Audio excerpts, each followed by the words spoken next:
All right, what's up, beautiful people? It's your boys, the Beards of War, back again. Got myself, Thick Nick Fury, got FBR for President, Fat Broken Rambo. Behind the scenes, hey, Captain Jack, and Scorched Earth. So today, we got a special one for you.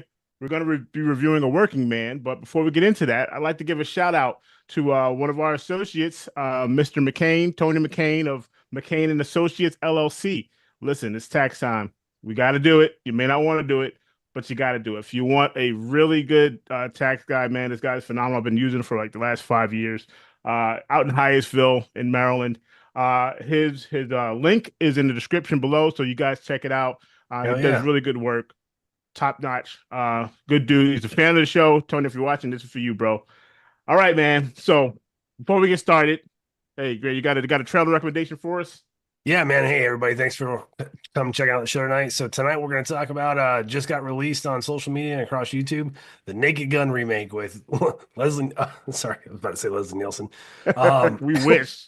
Liam Neeson, man. Liam Neeson is coming fresh off of doing 20 years of action movies, and now he's taking his dipping his toes into comedy. And who's he dipping his toes in with, man?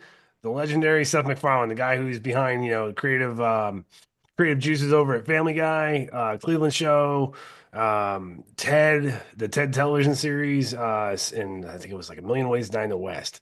Yeah. So I'm a huge fan, man. I love Leslie Nielsen to death. And this looks like Liam Neeson's gonna play like his son. Um, it, He's I'm a in a fan, dude. skirt, bro. I'm a He's in a fan. I don't skirt. care. I don't care, dude. I'm totally down to watch this. I think Oh, it's gonna be great. yeah. Hey, but I hope it is. Like I said, Naked Gun is one of those classics, right? You got the little this scene here where everyone's kind of like sad about their dads. DC OJ Simpson's picture. Right. Oh, that's just with nothing else being said. That right there makes the movie for me. Hopefully, yeah. I really do hope it's good, man. I hope it's a funny movie. But yeah, Yeah, man, I'm not gonna lie. I'm pretty excited to see comedy kind of make a comeback. I think the last few years have been a little bit harsh on comedy. So if we're gonna get stuff like this, and I know the Wayans brothers are talking about bringing the Scary Movie franchise back to life, I'm super supportive, man. I think we all need to laugh a little bit more, a lot more, especially a especially lot right more. fucking now, man. Jesus Christ. Yeah. Uh, but hey, let's talk some working man. Spoilers ahead. If you have not seen it, I spoilers. mean, We're going to spoil this for you. I don't. I mean. We got You to pretty talk much about saw the movie in the trailer. I mean, come on. We're not expecting like it. Right. Goodfellas when we go into a Jason Statham movie, man. Like you want to shut your brain off for an hour and a half, 2 hours and just watch him roundhouse kick the living shit out of everybody. This is it for you, man. Yeah, pretty much. But like there is a standard of quality you kind of expect, and this one just kind of didn't hit the mark for us. Basically, the overall premise is taken. He plays a dude with with like a special ops background. I think he's mentions he was in the Royal Marines. He's got a blind buddy he calls him Gunny. So obviously, this guy, was with the Royal Marines and the U.S. Marines and did some work overseas. He's got severe PTSD. He's working like as a construction site foreman for Michael Pennis company, and befriends the Michael Pennis' daughter, who is a like a college student, like a soft or a freshman's college. Traditional thing, man. Like you got some ruffian types that show up at the construction site, start harassing one of the guys. Statham makes short work of those guys, and they prove to be absolutely no importance to the storyline At after all. he. Yeah, Yeah. It's just to right, show us that he has a particular set of skills. right. That was it. And it looked good. Like, okay, so for the first like hour of this movie, and honestly, this movie's runtime probably should have been an hour and a half. He hits all the wickets, right? He's fucking everybody up. He's moving up the chain. The young lady gets kidnapped by some human traffickers. She's gonna get sold off to some creepy pervert guy who looks like the Penguin. Like I'm talking like Burgess Meredith Penguin from the '60s Batman. I'm not talking like wah, wah, wah. He's got like the cigarette and the cigarette holder, all kinds of shit, man. Ponytail, bald head. It was just terrible. Like, ugh. So Statham's working the leadership, right? So he gets to the dad. We've all seen the scene from the trailer with the pool. So that's the dad. And at this time, we know that the son is the guy who's behind actually of the Russian mob. The son is the one that's behind the human trafficking. And then the movie just kind of takes like a fucking right hand turn. and Statham has to go undercover to this like, Team U fucking Sons of Anarchy knockoff band with like all the worst henchmen. If you guys saw Beekeeper in that goofy scene at like the gas station where that really eccentric hitman showed up, this is pretty much like every fucking bad guy in this movie is kind of got like that whole vibe going on, and you just tone it Yeah, down just this a little gives bit. like 1960s Batman villain vibes, right? The henchmen from the 1960s Batman were Yeah. in this movie, right? So yeah, like Rock'em Sock'em uh robots, the two brothers or whatever, and they're wearing these. Listen, when you're talking about Russian Oh, mob, Adidas tracksuits and a gold chain. That's all you need. I don't know where this couture thing came in. They have these like gold flecks and these sweatsuits. I'm like, okay, dude, that was over the top. But really, the movie just kind of is a little disjointed, right? Like yeah, we it really we get what was. he's trying to do. Like Michael Pena and his wife, who run this construction company, have asked Levon Cade is his name in this, Jason Statham. Hey, can you get our daughter? I mean, we're not going to call the police or anything, but we're just wondering if maybe you could take care of it because we saw you beat these guys up at the construction site, and we know you have a background, and so we're just wondering if you can handle this for us while we eat dinner. Like they didn't get up from the table, like they literally didn't. It wasn't like they were trying to help. They weren't even doing Google searches, man. It was like, all right, man, you got it, bro. It's all on you.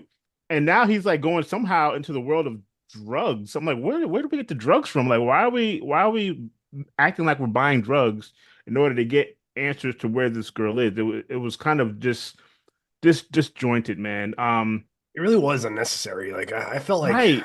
It didn't go anywhere. Like, okay, are we going somewhere with that? Like you said, with the guy that got beat up at, with the guys that came in the beginning to yeah, rough up the one guy. Okay, is yep. there a story behind that? Like, obviously they're after him for a reason. Like these guys, like I'm thinking, okay, that's gonna be blowback on this guy because now that Jason Statham kind of beat them up, oh, we got to get payback. So you're thinking, okay, that's gonna go somewhere. It went absolutely nowhere. Like they just completely they dropped that story and just went on with the girl kidnapping, which, ladies, when you go to the bathroom together, there's a reason, right? You don't leave each other. That's exactly what she did. So she leaves the bathroom, leaves the girl still sick in the bathroom, and then she gets snatched up. Just a target of chance. It wasn't like they were after her. It was just like an opportunity. I think they Um, were though. They had filmed her and like they had filmed right, all but the in entire that group of friends. scene, it wasn't like, Yeah, oh, they had a plan to get her, away from her friends. Like, oh, yeah, opportunity, no, she's the girl. Yeah. So it just didn't flow, man. Like, and I'm not saying that these movies are like Academy Award winning material, but at the same time, you just expect a degree of like cohesiveness for you expect like, hey man, bad guy does action A, good guy comes in, kicks the shit out of bad guy, and that's pretty much the wrap, right? The that's it. whole the whole drug storyline. What was weird about it was like he took the time to like go undercover. He had his like his storyline going and all that other jazz, and then it was just like took forever. Like there's no emphasis for him to like find this girl. Like, it's time sensitive with human trafficking, man. Like you gotta move. And it just didn't like there was just no like Right. yeah, he just lacked enthusiasm to like chase down. And then you had the whole And you subplot with his daughter and his ex-father-in-law. And Right. And you need a story. And I get it, you need a story, right? In order to kind of push the movie along. yeah, To put it in context, the John Wick franchise started with a dog. yes. Period. That's it. Okay. Oh, I got it. And everybody was on board. No, nobody was like, "Oh, that's dumb." No, everybody was like, "Oh, you need to get these motherfuckers." Like, they just killed a puppy. No, you Yeah. got to get them. Like, so Oh everybody's on yeah. board. So you don't need a deep, detailed You don't. storyline to make it intricate, make it interesting. It's already interesting. Do we get it? Let's go get these dudes, whatever. So it was just, they tried to throw in a few like funny quips here and there. They didn't really land. Um, the daughter, she was cool enough, but very. I mean, she was kind of good at trying to keep herself out of harm's way, right? She fought back. She was trying to escape, so she had some skills. Like she said, she learned watching whatever it was. I think her grandfather, who was a Green Beret or something like that. She learned some Yeah. techniques from him. Um, but like I said, it was just kind of like David Harbour's character, the blind gunny. I felt like that should have went somewhere. Like, okay, so It really now, should have, man. Like, right, you're and holding his daughter at the cabin in the woods. You think, okay, they found her. Like, let him yep. go to work. Let him do something because he's out there with a crossbow, and so he still has some skill. He's a skilled blind guy. That went nowhere. Basically, they said, "Oh yeah, we watched her, no problems." Yeah. We played Yahtzee and watched some television, and she's all good. And I was it's really expecting like no, a kind of a Kane moment from John Wick 4, like where he'd be like, I'm not saying like as proficient as Kane, but like, like you said, right. man, they demonstrated that he has a degree of skill left. that could make him decently formidable. I just expected the ending to be like them in peril and Statham shows up at the end and like they have one like major fight. And you're right. The other thing too was there's a lot of like dangled like plot threads. Like he would call like people from his past to get help on the investigation and be like, oh man, Right. like it's gonna be a team up. Like all the good guys from the old squad are gonna come together at the end and they're gonna fuck up the Russian mob. And it just doesn't happen. By the end, the guy who lost his two sons, the brother of the mob boss that was dead in the pool, like the Brotherhood is just going to either kill him because he won't let the revenge go, or he can go after Jason Statham further, and then the Brotherhood's going to kill him to protect the mob. Right. Um, And and then that's it your just cliffhanger. ends, and it ends, and it's like, for someone who's as professional as they made him out to be, like they give him this M14, and he does some work with it, but like it's like the shittiest weapon for CQB ever because the fucking barrel is so long. He has like this ridiculous like Bluetooth scope that you see he uses once. There's this ridiculous fight, and like it's funny, he's like plunging the knife into like the biker gang leader's chest, and he's like, "This fight wasn't about you, brother." Blah blah blah. Like, what the fuck am I watching? Right, yeah. Like we all serve, that doesn't necessarily mean that I approve your lifestyle, especially if Right? you get into drugs. Like, yeah, okay. But our brotherhood stops at serving. Like, not, I'm not a Yeah, part of this man. thing, man. It's gotta We're be not going to Applebee's on Veterans Day to get the free meal or nothing together. Like, you're a right. fucking human trafficking, drug dealing scumbag. Period. Jesus. Like, Uh, yeah, it was just, it was so complex that you just didn't care and you just wanted the movie to end. And that was the sad thing. Like, this could have been a win, man. It could have been another hit like Beekeeper, where you're just like, hey, man, flew under the radar, low vis release. And then all of a sudden it just blossoms into something beautiful for the action movie community. And this just missed all the marks. yeah. And it's the same crew from Beekeeper, man. David Ayer, the director, who I'm a huge fan of, made Fury, Harsh Times, even Suicide Squad. I enjoyed that movie. He's done a lot of great, and to watch, I think he was on as well as a director. Mhm. This just didn't work, man. Yeah, this one was a miss. And we love, Jason Statham, one of the best action stars that we have Oh, left, absolutely. right? But this one, yeah, man, working, man. If you want to see it, like I said, you want to get some, basic violence out of your system, check it out. Yeah, and hey, But man, he doesn't use the fucking sledgehammer like the movie posters alluded to, and it was number one at the box office. It beat Snow White, the domestic box office, to take the number one spot. But that's not exactly a heavy lift right now. no, Um, you brought that shit on yourselves. yeah, Um, but yeah, man. So instead of like bad mouthing the shit out of this any further, let's talk about some good movies that we can recommend yes, let's go, man. What do you off of got, Mr. bro? Statham. All right, man. So like I could go down the list of like his action catalog and tell you that like it's for the most part it's really enjoyable. But one of the quiet gems of his filmography that I would like to pitch is Spy with 2015 with Melissa McCarthy.